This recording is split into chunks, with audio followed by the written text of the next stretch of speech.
আসসালামু আলাইকুম ওরহমতুল্লাহ। ফ্রেন্ডস, কথা বলবো ফেসবুক পেজের মধ্যে অনেকের কিন্তু এই পপ আপটা আসে।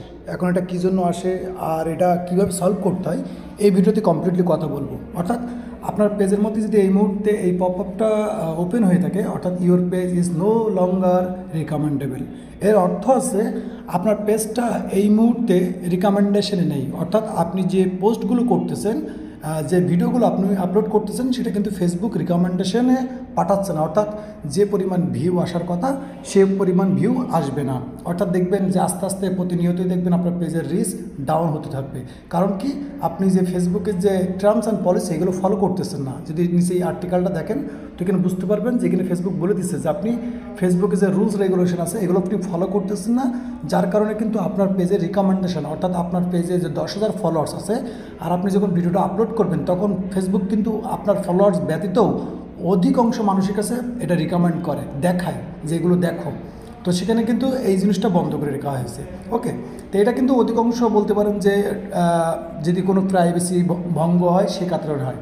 তো যেহেতু এই পেজটা কিন্তু একটা কপি পেস্ট পেজ, অর্থাৎ ডুপ্লিকেট কন্টেন্ট, যার কারণে কিন্তু এটার মধ্যে আসছে। এখন যদি এটা আমরা ভিউ করি, এখানে যদি ভিউ করি তো আপনি দেখতে পারবেন পুরোপুরি। এটা আমরা ওপেন করলাম, এখানে বলতেছে এখানে দুইটা পপ আপ আছে, দুইটা পপ আপের মধ্যে বলছে ইউর রিকমেন্ডেশন সাসপেন্ড। ওকে, কেন বলতেছে আপনি ফেসবুকের কমিউনিটি গাইডলাইন্স কিংবা রুলস রেগুলেশন ফলো করতেছেন না। ওকে, আবার নিচের একটা পপ আপে বলছে আপনি কিন্তু ফেসবুকের রুলস ব্রেক করেছেন, অর্থাৎ ভঙ্গ করেছেন, এগুলো আপনাকে ফিক্স করতে হবে। এখন ফিক্স করতে গেলে আপনি দেখবেন কিভাবে? যদি মনে করেন এই রুলস রেগুলেশন দেখতে চান তো এখানে এই আর্টিকেলকে দেখতে পারেন। যদি মনে করেন যে আপনার কোন কন্টেন্ট, কোন ভিডিও, কোন ফটোর মধ্যে প্রবলেম এসেছে সেটা দ্বারা কিন্তু এই যে রিভিউ কন্টেন্টের মধ্যে যদি আপনি ক্লিক করেন তাহলে আমরা দেখতে পারবো। তো আমরা একটু ক্লিক করি, তো এখানে আমরা কিন্তু দেখতে পাচ্ছি অনেকগুলো পোস্ট। ওকে, এখানে যদি দেখেন টোটাল 7টা পোস্ট। ওকে, তো সর্বপ্রথম করতে হবে কি, আপনি যদি এই পোস্টগুলো দেখতে পারেন ডেট অনুযায়ী এই পোস্টগুলো প্রত্যেকটা পোস্ট আপনার পেজ কিংবা প্রোফাইল থেকে সরাতে হবে। ওকে, তো এখানে দেখার জন্যও কিন্তু আপনি বলবেন যে ভাইয়া কীভাবে দেখবো। তো একদম লাস্টে যেটা আছে টুইক, এটার উপরে ক্লিক করলাম। তো ক্লিক করলে আপনি এখানে ডিফল্টে কিন্তু আপনি পেজ দেখতে পারবেন। এখানে আর্টিকেল আছে, রিকমেন্ডেশন না, অর্থাৎ আপনার পেজের মধ্যে কোনো গ্রাফিক্স দেখা দিয়েছে ইত্যাদি। তো এখানে দেখার কিন্তু ওয়ে আছে।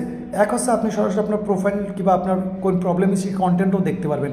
এখানে ডেট দেখতে পারবেন। ওকে, অর্থাৎ সেই ডেট অনুযায়ী গিয়ে আপনার পেজ কিংবা প্রোফাইলের মধ্যে গিয়ে ওই ফটো, ওই ভিডিওটা শুধু আপনি রিমুভ করে দেবেন, ইনশাল্লাহ এটা অটোমেটিকলি ঠিক হয়ে যাবে। সাসপেন্ড হওয়ার উদ্দেশ্য হচ্ছে আপনার রিকমেন্ডেশন যখন সাসপেন্ড হয়ে যায় তার মানে আপনি বারবার ফেসবুকের রুলস রেগুলেশন ফলো করতেছেন না। অর্থাৎ আপনি এমন কন্টেন্ট, এমন ফটো, এমন ভিডিও আপলোড করতেছেন যেটা কিন্তু ফেসবুকের রুলস রেগুলেশনের বাইরে চলে গেছে। ওকে, তো যখন এই কন্টেন্টগুলো আপনি সরিয়ে দিবেন সাথে সাথে কিংবা 24 ঘন্টা কিংবা 72 ঘন্টার মধ্যেই অটোমেটিকলি কিন্তু আপনার পেজ প্রোফাইল রিকমেন্ডেশনে চলে যাবে, অর্থাৎ রিকমেন্ডেশন অন হয়ে যাবে। ফেসবুক অটোমেটিকলি রিকমেন্ডেশন অন করে দেবে। কারণ কি, যদি আপনার পেজ প্রোফাইলের মধ্যে রিকমেন্ডেশন অন না থাকে সেক্ষেত্রে কিন্তু আপনার পেজের মধ্যে যে পরিমাণ আর্নিং হওয়ার কথা সে পরিমাণ কিন্তু আর্নিং হবে না। দেখেন এই পেজের কিন্তু আর্নিং কিন্তু অনেক ডাউন হয়ে গেছে।